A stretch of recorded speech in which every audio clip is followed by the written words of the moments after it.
We'll see whether Polbe is going to pick. Yeah, you might be a little bit low on the damage in that Silas case. could be as well. Yeah, LeBlanc also fine. Secretly, Corky is secretly, like, nobody knows. Oh god, yeah, Taliyah makes a ton of sense. I know that the Taliyah has been kind of dropping in stock, but this is, it's Rakan, Wukong, and Akali. Like, you're going to be feeling good about this one. Silas is big into Gnar, that much we do know, and DRX, their team fighting is insane. But D+, it's very similar to game number 2 actually, where DRX have like all the hard engage you could look for, and then D+ is like, I dare you to hard engage on us, and this is a very different direction. And I don't know if I like it more or less. Like, the 1v1 is a lot better. I think it buys you a great win con, and you kind of shift away from team fighting into 1v1. But D+, their hard engage is exceptional. So, like, actually 1v1 or 1v1ing into their comp is really hard. This bottom lane is... Note that both sides actually went Doran's Blade. There's no call starts here that we sometimes see if it's like Xayah Felios or something like that.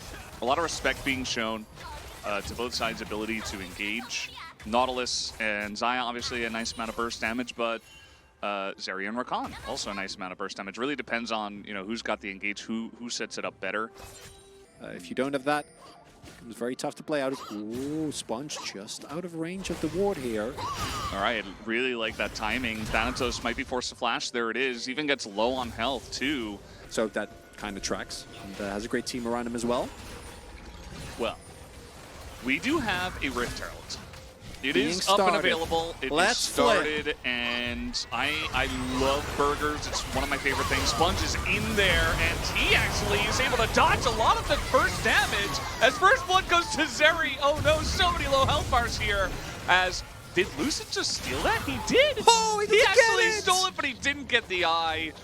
Oh man, the target selection Disaster. Not clean for DK, but I suppose at least they deny the Rift Herald. As Bible will get this.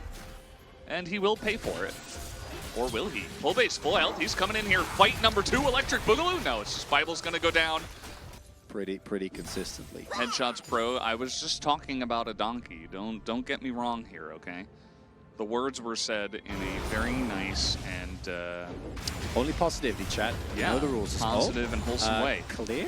Yeah, big trade on the top side. Thanatos baiting him in, and Clear's going for it. He is not going to be able to get the kill onto Thanatos, and he will get 2v1'd. Excellent timing from DK's top side as they do pick it up. We don't want to fight you here. We don't want to give you Zeri moments, but that is an Infernal Drake that you're giving to Zeri, Akali, Jax, Wukong. Oh, it's Hextech. Okay. Well, oh man, it's only good Drake souls this we're actually series. having a great time. Yeah. Only had relevant ones. As no TP available. Thanatos is dead as they 100-0 him under the turret. Sponge gonna pick up that kill.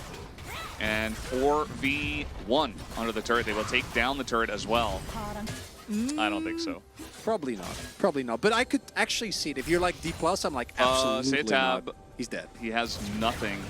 And, I mean, it is a Akali, but that's the R button pressed onto him immediately, 100-0 to actually just no chance. Clean. Wrong opinion. And no, that's okay. You know, I'm just being mean now. That's not very challengers of me. I'm sorry. No, he was joking. But even jokingly, we tried to be nice. As, okay, Piero's been hiding on Bush for quite a long time. As here comes Setab looking to get the alley-oop, and well, okay, not gonna hit the shuriken. And Polbe does have to flash away. Here comes Bible. He's Lucid as ready and waiting to press his R button, even flashes in onto Piero, who will be the new target and will be taken down by Polbe. Has some really nice side lane shenanigans. We knew we were going to get them in this game.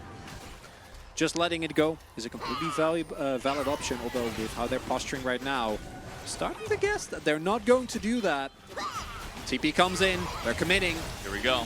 Both teams got to get in there as Piero's going pretty deep on a direction. Gnar is going to take it down of all people as Sponge is going to nearly get 100-0, but he lived for so long as they went incredibly deep into this one, and now Setab has easy access into that backline. Polbe doing a good job of trying to zone him away, but he's kind of alone. We're held too low, but they eventually do take him out of Thanatos.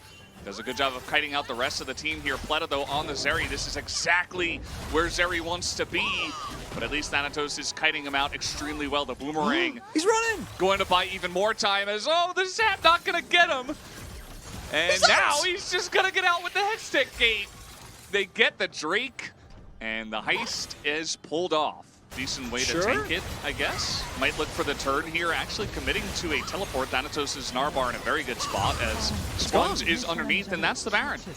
Sponge decides not to get in, wants to go for the engage as we do have double Cyclone, gets so much value, but Piero immediately bursts down, and now Setup's all alone, can't do much, has Pleta as well, so maybe Pleta can clean this one up, really needs to if his team wants to have any chances. Lucid finally goes down, and Thanatos, oh, he's dead. One of the last ones here alongside a pull bay. A Sponge is going to tank up that turret, but it does not matter. Pleta picks up the double kill, and they clear out 4 members. The follow-up fight here, pretty good for DRX. Zarya's got more fed as, oh, pull bay. Oh, that's a stun. Charge over some rocks, but the shuriken hits. That is a ton of damage as, oh, not going to matter. Pull bay just throws some rocks at him and wins the 1v1 in this matchup. Very nice. But with that kill, does give DK tempo and control over this pit. Yeah, they take the Baron off the map, and now they're looking at their second. Well, that wasn't very nice, but I guess it's okay. As Piero is not in a great spot here, gets ulted and is on the run. Thanatos easily can chase, even gonna flash in for this one. Really want to make something out of taking the Rakan off the map. So now 2 Hextech Drakes. Yeah, unlimited it's value. Also very good. I'll give you that. Not as good as Stopwatch. No, I'm kidding. Yeah, and I mean, guess what? Like, Setup has to be down in the bottom lane. DK can try to put pressure onto the Baron without actually forcing it. Maybe get a TP out of Setup, and then you've got your bot lane pushing in. And that's what you get out of getting the inhibitor in the bot lane. My God. Compared to like top or mid. My favorite part is not pulling the most. That makes sense. Is oh, trap here. But Thanatos doing more than both Rahel and Pleta. There you go. And they're going to start it off here. Yep. Vision control is great. There's the wall. Already. And yeah, just going to try to walk into this one. Setab is here, does not have to TP as... Sponge for the flank again. I feel like we've seen this before as over the wall we go. The engage not as clean this time around, but let's take a look at Pleta.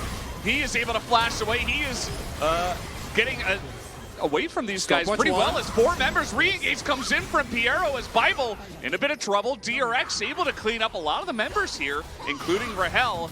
Not as clean as a team fight as the last one. DK might be able to get away with 2 Baron buffs this time around.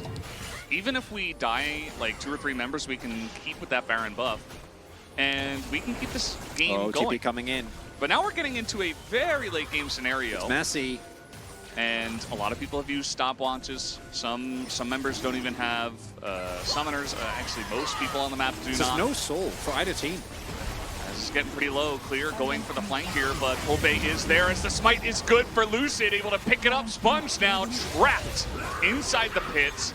Doesn't look like he will have a chance to get away, so the team's going to give him up. Because I remember seeing this before. This is another one. As they are collapsing on the right side, the R button pressed onto the Zeri, who does not have flash. And down he will go. Setab trying to go 1v5. Does take out the Talia and has a stopwatch still, but not much else as maybe this is the game-winning push. They have the Baron. There's only 2 members left up from DRX. And Pleta and Setab both down. That's a lot of your wave clear gone. Clear, yes, he's big, but with this much CC, I don't know if they can do it. And maybe D+, about to win on blue side here. It's looking pretty likely with the Baron minions, especially as Clear is going to hop on in there, has the counter-strike. He's clearing out the wave a little bit, but not enough as Thanatos gets back in. Piero is just a lonely Rakan. As we do have respawn from Sponge, but Stopwatch is still available. They get on top of Rahel, but he just kites back. And with 5 members up and available, well, I guess it's only 4. It is enough as Pleta gets up and is not able to get on in. That is the end of the game as DK are able to pull it into their lead, even after the way that early game went. And they were the stronger team here in game number 3.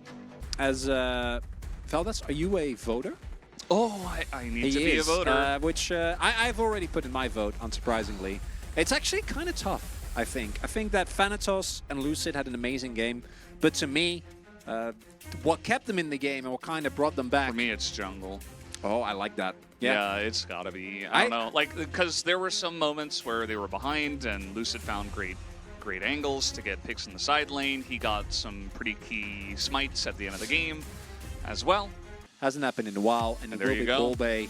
But I actually, the more I think about it, I love the Lucid vote as well. That is sure. I think the two of them. Yeah. As man, that could have been the turning point in the series as well, because DRX were in the lead. They had a comp. They made it through their laning phase.